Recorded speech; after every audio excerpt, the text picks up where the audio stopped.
ఈ అరచేతిలో శ్మశానమైన smart phone వచ్చింది కదా, ఎవరితో మాట్లాడతారో తెలియదు, ఏ సందేశాలు పంపిస్తారో తెలియదు, ఎప్పుడు ఇంట్లో ఉంటారో తెలియదు, ఎప్పుడు పోతారో తెలియదు. పైగా దీనికి మొత్తం కవరేజ్ ఏమిటంటే ప్రైవసీ.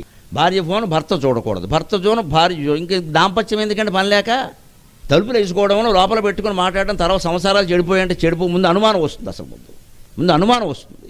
హాల్లో ల్యాండ్ ఫోన్ ఉన్నప్పుడు దాంపత్యాలు బాగానే ఉన్నాయండి, పిల్లలు కూడా బాగున్నారంట అప్పుడు. ఎందుకంటే ఈ 16 ఏళ్ళ అమ్మాయి 17 ఏళ్ళ అబ్బాయికి ఏ ఫోన్ వచ్చినా వాడు హాల్లోకి రావాలి.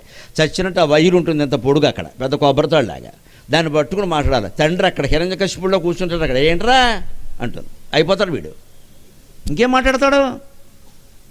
ఇవాళ అదేం లేదండి, 16 ఏళ్ళ అమ్మాయి కూడా తలిపేసుకుంటుంది. ప్రైవసీ.